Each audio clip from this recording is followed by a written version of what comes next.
Just after midnight, a flash tore across the sky over central Israel. Seconds later, explosions echoed across multiple cities.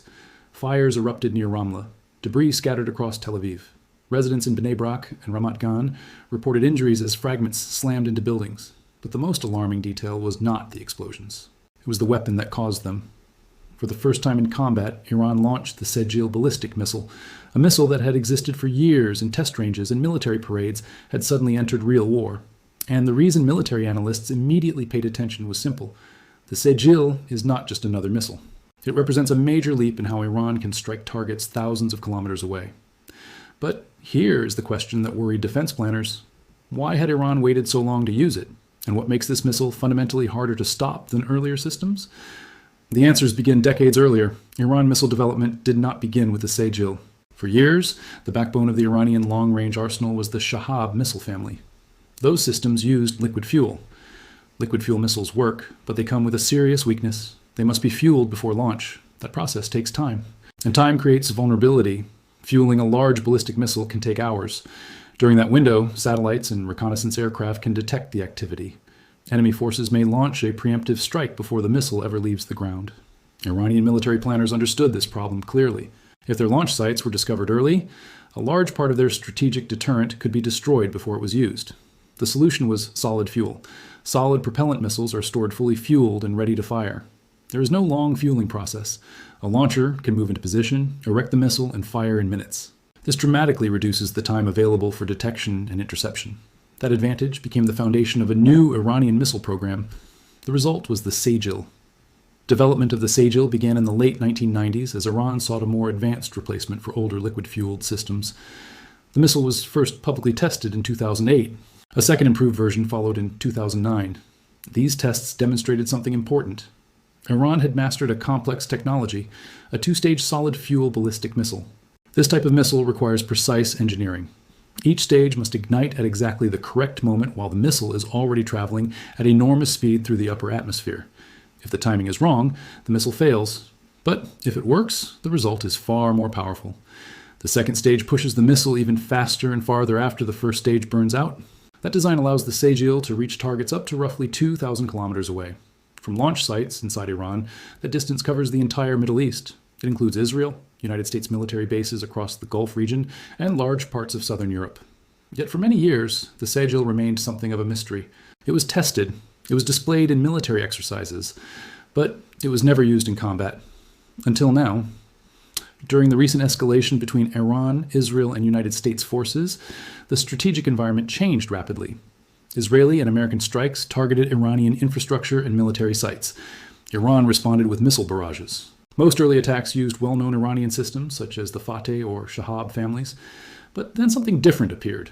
Reports and video fragments indicated the launch of a much larger missile. Soon afterward, Iranian Revolutionary Guard sources confirmed it. The Sejjil had been launched. Several missiles reportedly targeted areas including Ramla, Tel Aviv, Bnei Brak, and Ramat Gan. Some impacts caused fires, others dispersed fragments or submunitions across wide urban areas. The significance was immediate. For years, analysts had speculated about how this missile might perform in real combat. Now the test had begun. But the true importance of the Sejjil is not simply that it can reach distant targets. Many missiles can do that. What makes it dangerous is how fast it launches, how quickly it travels, and how little warning defenders receive. To understand why air defense systems struggle against weapons like this, you first need to understand how the Sejjil actually works. And the technology behind it is far more advanced than most people realize. The Sejjil ballistic missile was designed around one core idea: speed and readiness. Unlike older liquid-fueled missiles, the Sejjil uses solid propellant in both of its stages. This single design choice changes how the entire weapon behaves in combat. Solid fuel missiles are essentially stored fully prepared for launch. The fuel and oxidizer are already mixed inside a hardened rocket motor. There is no need for trucks carrying volatile chemicals. There is no long fueling operation. When a launch order is given, the transporter erector launcher moves into position, raises the missile upright, and fires. In some cases, this process can take only a few minutes. For modern surveillance systems, that time window is extremely small. By the time satellites detect activity, the missile may already be in the air, but rapid launch is only the beginning. The Sejjil is a two-stage ballistic missile. That means the missile uses two separate rocket motors during flight. The first stage ignites at launch and pushes the missile out of the atmosphere at tremendous speed. Once the first stage fuel is exhausted, it separates and falls away. Then the second stage ignites. The second rocket motor accelerates the missile even further as it climbs into the upper atmosphere. The result is a weapon capable of reaching speeds estimated at roughly Mach 10 to Mach 12 during the mid-course phase of flight. At that velocity, the missile travels several kilometers every second. Reaction time for defenders becomes extremely limited. The overall range of the Sejjil is estimated at approximately 2,000 kilometers. From launch sites deep inside Iranian territory, this range allows the missile to reach nearly every major city in Israel.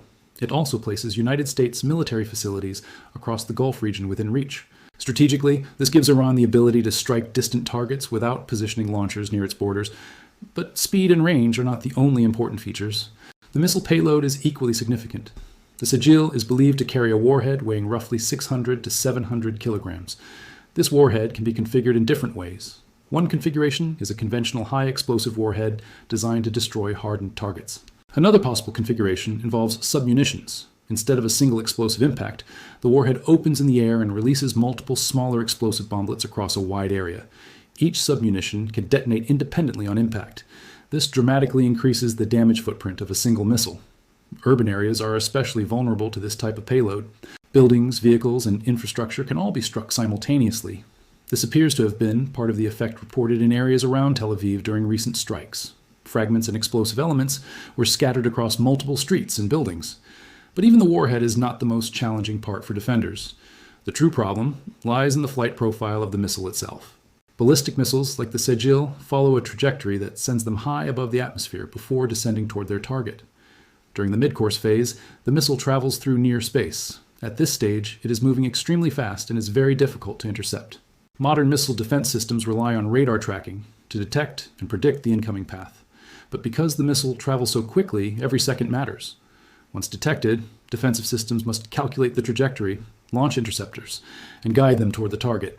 This entire chain must occur in a very short period of time.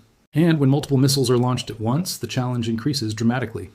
Iranian doctrine often emphasizes salvo launches. Instead of firing one missile, several may be launched within minutes. Each incoming object must be tracked separately. Each one requires an interceptor. Even advanced missile defense networks can begin to feel pressure under these conditions. But speed alone is not what makes the Sejjil particularly dangerous. Its solid fuel design allows rapid back-to-back launches. Multiple missiles can leave the ground before defenders fully understand how many are coming. This creates what military analysts often call saturation pressure. The defense system must respond to every incoming threat. But the attacker only needs a few missiles to break through. This is why the introduction of the Sejjil into combat immediately raised concern among military planners.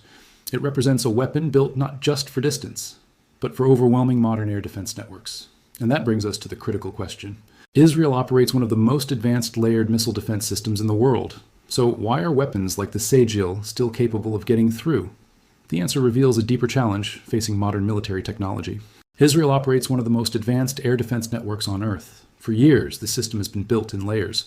Each layer is designed to intercept a different type of threat. Short-range rockets are handled by the Iron Dome system. Longer-range ballistic missiles are targeted by the Arrow interceptor family. Between those layers, the David Sling system is designed to engage medium-range missiles and cruise missiles. In theory, this multi-layered defense creates several opportunities to destroy an incoming weapon before it reaches its target. But theory and reality do not always match perfectly. Weapons like the Sejjil expose the limits of even the most advanced defensive networks. The first challenge is time. Ballistic missiles travel extremely fast. Once a Sejjil leaves its launcher, it climbs rapidly through the atmosphere and into space. Within minutes, it is already descending toward its target. Defenders must detect the launch, identify the missile type, calculate the trajectory, and launch interceptors almost immediately. Even a small delay can make interception far more difficult. The second challenge is altitude. During the middle portion of its flight, the missile travels outside the atmosphere. Interceptors designed for this phase must reach very high speeds and operate in near space conditions. Systems like the Arrow interceptor family are designed for this mission. But every interceptor launch is expensive and limited. A single Arrow interceptor can cost millions of dollars. An attacker launching several ballistic missiles in quick succession can force defenders to expend large numbers of interceptors. Over time, this creates economic and logistical pressure. The third challenge is saturation. If several missiles arrive within a short time window, radar systems must track multiple high-speed targets simultaneously. Command systems must decide which interceptors to launch and when. If too many threats arrive at once, even a highly cabled defense network can become overwhelmed. Iranian military planning has long focused on this idea. Instead of relying on one extremely precise missile, they emphasize large numbers of missiles launched quickly. Each missile increases the complexity of the defensive response. Eventually, the system begins to strain. But there is another factor that makes the Sejjil particularly important. It represents a shift in Iranian missile technology. Earlier generations relied heavily on liquid fuel designs based on older foreign technology. Solid fuel systems like the Sejjil represent a more advanced domestic capability. Solid propellant motors are harder to engineer. They require precise chemical composition and advanced manufacturing. Once a country masters this technology, it can produce missiles that launch faster and survive longer in storage. For military planners, this changes the strategic equation. A missile that can be launched within minutes from a mobile platform is far harder to destroy before launch. Mobile launchers can move along highways, desert roads, or concealed sites. Satellites may detect them, but tracking them continuously is extremely difficult. This mobility allows missiles to survive even under heavy airstrikes. And that is why the first combat use of the Sejjil attracted so much attention. It demonstrated that Iran is willing to deploy its more advanced long-range systems in real conflict. That changes how military analysts think about the balance of power in the region. If missiles with ranges of roughly 2,000 kilometers can be launched quickly and in large numbers, then any regional defense network must prepare for sustained ballistic missile pressure. This does not mean that missile defense systems are useless. Intercepts still occur. Many incoming threats are destroyed before impact. But every new missile design forces defenders to adapt. Faster missiles require faster interceptors. More launches require larger interceptor inventories. And improved offensive technology constantly tests defensive limits. Around the world, militaries are studying these engagements carefully, not just in the Middle East, but in Europe and Asia as well.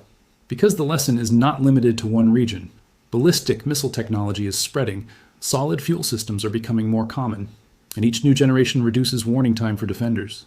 The Sejjil may not be the fastest missile ever built, it may not be the most precise, but it represents something equally important. A shift toward rapid launch, long-range strike capability that can be used with very little warning. And in modern warfare, the side that reduces reaction time often gains the advantage.